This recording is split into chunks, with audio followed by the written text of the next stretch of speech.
إن الحمد لله نحمده ونستعينه ونستغفره ونعوذ بالله من شرور أنفسنا ومن سيئات أعمالنا من يهده الله فلا مضل له ومن يضلل فلا هادي له أشهد أن لا إله إلا الله وحده لا شريك له وأشهد أن محمدا عبده ورسوله يا أيها الذين آمنوا اتقوا الله حق تقاته ولا تموتن إلا وأنتم مسلمون يا أيها الناس اتقوا ربكم الذي خلقكم من نفس واحدة وخلق منها زوجها بث منهما رجالا كثيرا ونساء واتقوا الله الذي تساءلون به والأرحام إن الله كان عليكم رقيبا يا أيها الذين آمنوا اتقوا الله وقولوا قولا سديدا يصلح لكم أعمالكم ويغفر لكم ذنوبكم ومن يطع الله ورسوله فقد فاز فوزا عظيما أما بعد فإن أصدق الحديث كتاب الله وخير الهدي هدي محمد صلى الله عليه وسلم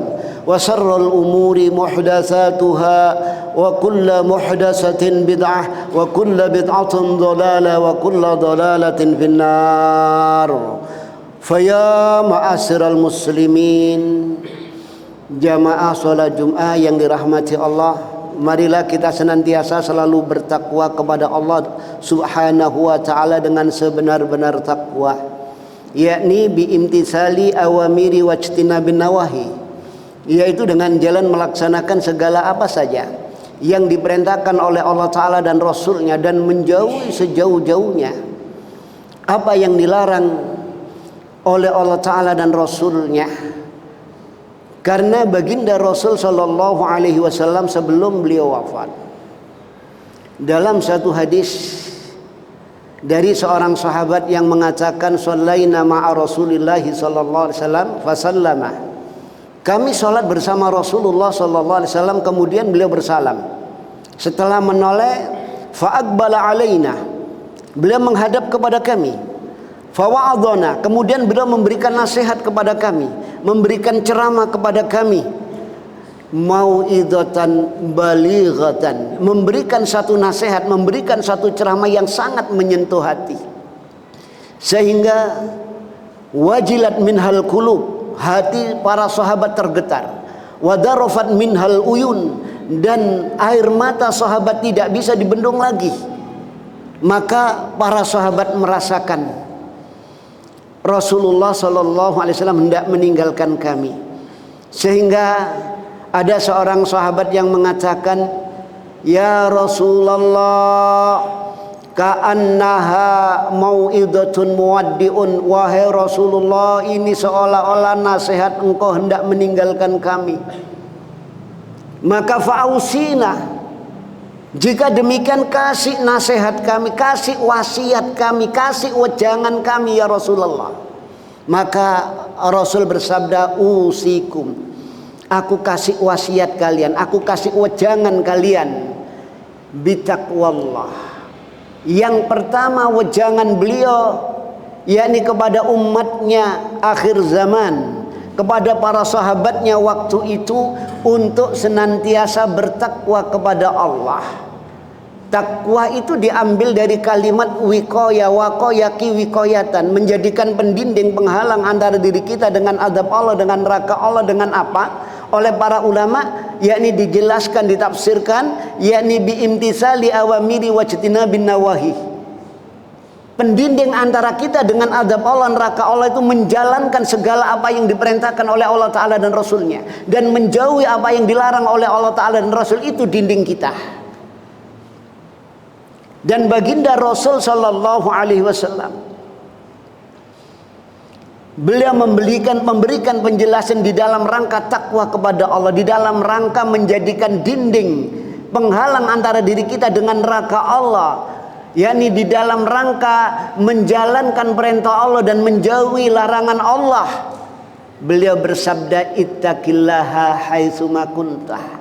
Bertakwalah kalian kepada Allah di mana saja kalian berada, baik di dalam rumah tangga, baik di dalam masyarakat, baik di dalam tempat kerja, di mana saja kita berada. Jadikan penghalang, jadikan pendinding antara diri kita, yakni dengan azab Allah, dengan neraka Allah. Yakni dengan apa? Menjalankan syariatnya, menjalankan perintah Allah Ta'ala dan Rasulnya, menjauhi larangan Allah Ta'ala dan Rasulnya. Karena tidaklah ada di satu sisi kehidupan kecuali di situ ada perangkap iblis dan jebakan syaitan, yang dimana iblis syaitan ini bersumpah di hadapan Allah tatkala ditetapkan sebagai penghuni neraka jahanam yang kekal di dalamnya selama-lamanya. Maka iblis tidak terima kalau hanya dirinya sendiri sebagai penghuni neraka jahanam. Maka iblis bersumpah di hadapan Allah, fa bi'izzatika, maka demi izzamu ya Allah, demi kegagahanmu ya Allah, la ughwiyannahum ajmain, sungguh aku akan sesatkan seluruh manusia. Dan iblis mengatakan, wala tajidu aksaruhum syakirin, dan nanti ya Allah tidak akan engkau dapatkan hamba-hambamu, anak cucu Adam, mereka itu orang-orang yang bersyukur, tidak akan ada. Yang ada adalah lawannya, yaitu kufur. Ini sumpah iblis di hadapan Allah. Jadi untuk menjadikan manusia-manusia ini kufur, maka sumpah iblis ini yakni direalisasikan. Abuna Adam alaihissalam dan Ummuna Hawa berhasil digelincirkan dari surga. Allah berfirman, fa'azallahuma syaitanu anha fa'akhrajahuma mimma kana fih. Maka iblis, syaitan, menggelincirkan Adam dan Hawa dari surga dan mengeluarkan Adam dan Hawa dari surga. Oleh karena itu tatkala keluar dari surga, Allah berpesan kepada Abuna Adam dan Ummuna Hawa, qul nahbitu minha jami'ah, kami berfirman, ihbitu, keluarlah kalian semua wahai Adam dan Hawa, minha, darinya, dari surga. Fa imma ya'tiyannakum minni huda, maka adapun nanti wahai Adam dan Hawa datang petunjuk dariku. Petunjuk dari Allah ini ulama-ulama ahli tafsir, baik Imam Ibnu Katsir, baik Imam Qurtubi, Tabari, dan ulama-ulama ahli tafsir yang lainnya mengatakan, yakni petunjuk yang datangnya dari Allah itu adalah yang berupa utusan, yang berupa Rasul, yang setiap Rasul diberi bekal kitab suci. Maka barang siapa yang mengikuti petunjukku, mengikuti Rasulku, mengikuti kitab suci yang aku turunkan, fala khaufun, maka tidak akan takut tersesat, karena dijaga oleh Allah Ta'ala dengan syariat ini, dengan agama ini, sehingga setiap generasi yang di situ Rasul diutus selalu diberi bekal oleh Allah Ta'ala kitab suci. 120.000 lebih nabi dan utusan, kitab suci begitu banyak, yakni apa? Yang isinya adalah menyelamatkan manusia. Oleh karena itu Al-Quran yang diturunkan kepada kita, Allah Ta'ala katakan, dzalikal kitabu la raiba fi hudal lil muttaqin. Dzalikal kitab, ini kitab, yakni kitab suci Al-Quran, la raiba fihi, tidak ada keraguan di dalamnya, isinya, hukumnya, beritanya, kabarnya, semua tidak ada keraguan. Hudal lil muttaqin, petunjuk bagi orang yang bertakwa. Di dalam ayat yang lain, syahrul ramadhan alladzi unzila fil Qur'an hudal linnasi wa bayyinatin minal huda wal furqan. Bulan Ramadan yang diturunkan di dalamnya Al-Qur'an, hudal linnas, Al-Qur'an petunjuk bagi manusia. Tidak hanya orang yang bertakwa, seluruh manusia. Al-Quran ini huda, petunjuk. Bayyinati minal huda wal furqan, dan Al-Quran ini bayyinat minal huda. sebagai korektor, sebagai garis bawah, sebagai pengkoreksi, yakni hukum-hukum, aturan-aturan hidup yang dibikin oleh manusia. Konsep-konsep hidup yang dibikin manusia itu digarisbawahi oleh Al-Quran. Kalau nabrak Al-Quran batil. Kalau nabrak Al-Quran itu jalannya iblis dan syaitan. Kalau nabrak Al-Quran itu mengajak ke neraka. Karena iblis dalam rangka menyesatkan manusia. Iblis berkata di hadapan Allah, "Tsumma la'atiyannahum min baini aydihim wa min khalfihim wa an aymanihim wa an syama'ilihim wa la tajidu aktsarahum syakirin."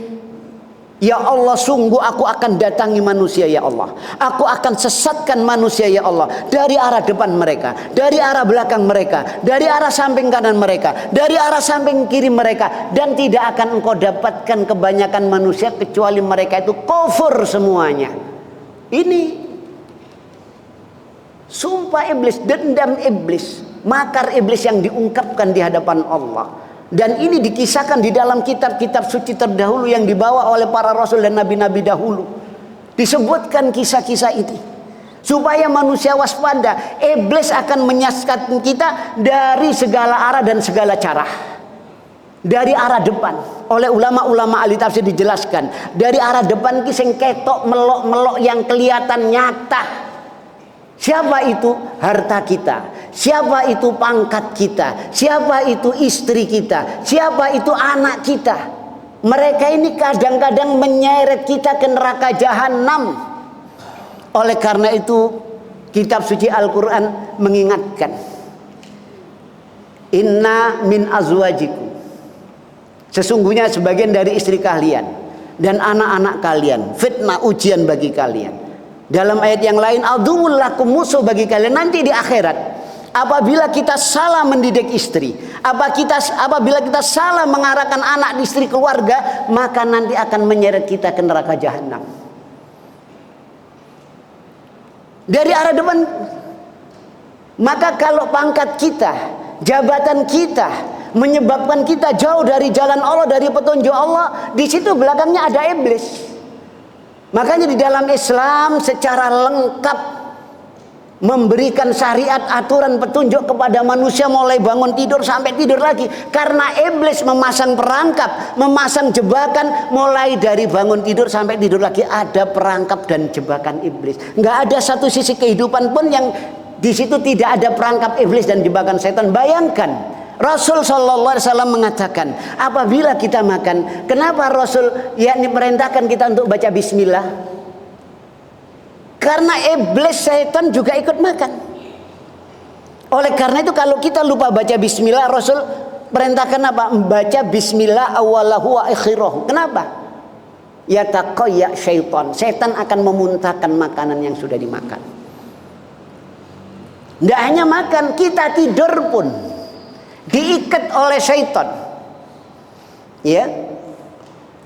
Apa iblis itu setan? Iblis itu bangsanya bangsa jin. Wa kana minal jinni fafasaqa an amri rabbih. Adalah iblis itu dari bangsa jin. Jin yang sesat. Ya.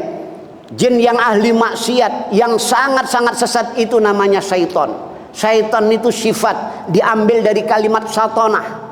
Oleh karena itu iblis disebut oleh Allah Ta'ala setan. Fa'azallahumas syaitanu anha. Maka Nabi Adam dan Ummuna Hawa diplesetkan, digelincirkan oleh setan sehingga dikeluarkan dari surga. Allah Ta'ala sebut iblis syaitan. Syaitan itu maknanya ba'uda jauh, yang menjauhkan dari rahmat Allah, yang menjauhkan dari petunjuk Allah, yang menjauhkan dari jalan Allah, itu adalah syaitan. Di dalam Al-Quran dinyatakan minal jinnati wan nas, dari bangsa jin dan bangsa manusia. Oleh karena Rasul ingatkan, perangkap iblis dan jebakan setan itu mulai kita bangun tidur sudah dipasang. Waktu kita tidur diikat 3 ikatan, salah satu uqad. Ya. Maka Rasulullah mengatakan kalau engkau tidur, bangun tidur, maka berdoalah alhamdulillahilladzi ahyana ba'da ma amatana wa ilaihin nusur. Lepas 1 ikatan. Setelah itu berwudu, lepas ikatan kedua. Setelah itu sholat sunnah sebelum subuh. Maka lepas ikatan yang ketiga di pagi harinya, bangun fresh, nggak ada perasaan sedih, nggak ada sumpek. Ya, itu pengaruh dari sebab syaitan itu demikian. Dan bahkan Rasul perintahkan apa? Istinsar, yakni meniup air ke lubang hidung kemudian menyemburkan. Kenapa? Karena setan bermalam di lubang hidung. Yabitu ala khaisumil insan. Manusia tidak tahu.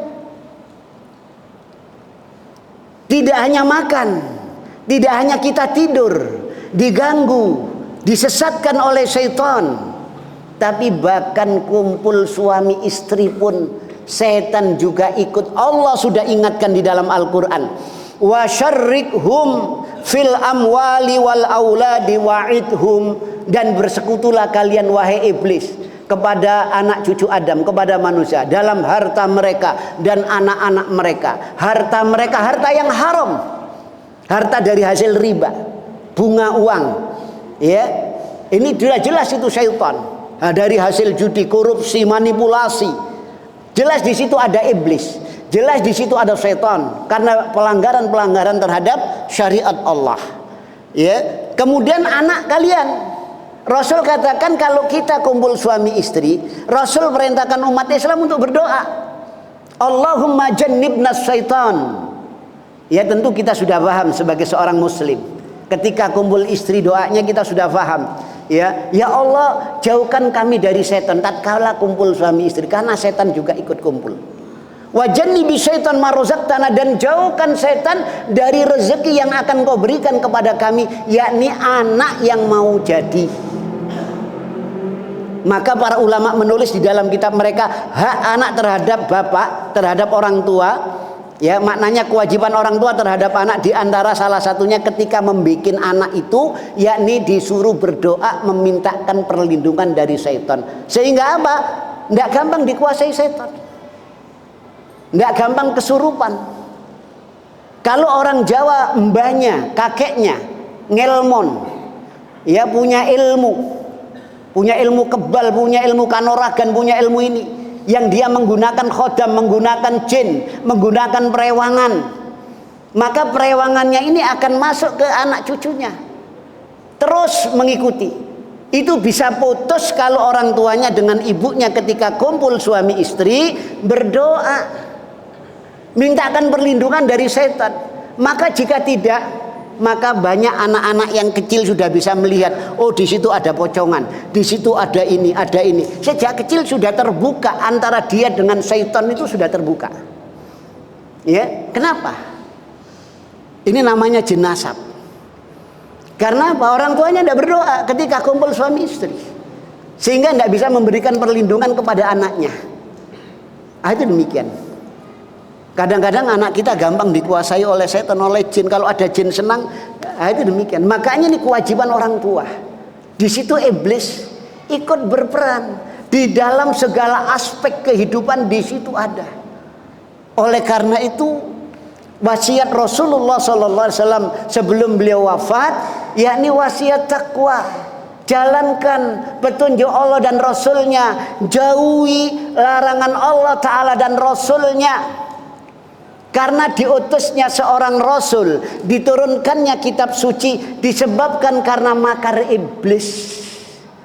Maka syariat Islam sampai permasalahan-permasalahan ibadah yang diperintahkan oleh Allah lewat lisan Rasulnya, itu adalah pencegahan dari perangkap iblis dan jebakan setan.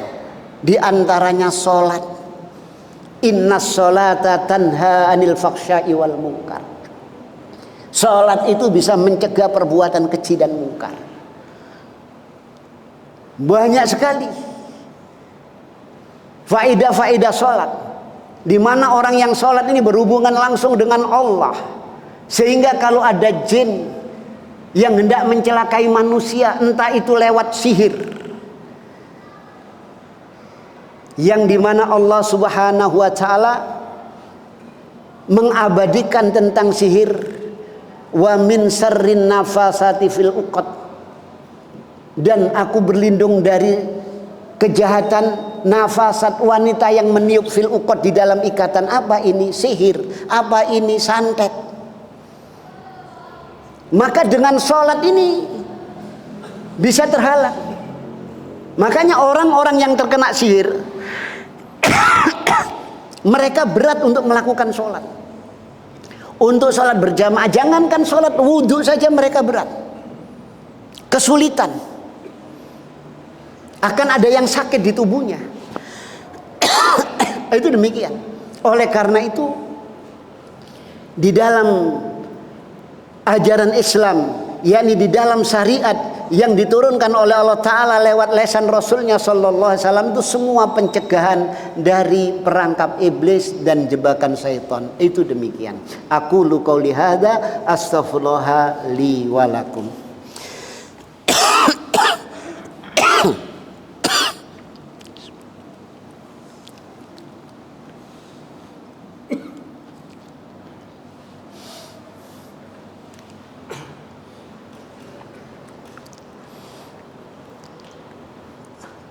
Alhamdulillah alladzi arsala rasulahu bil huda wad dinil haq liyudhhirahu 'alad dini kulli walau karihal kafirun.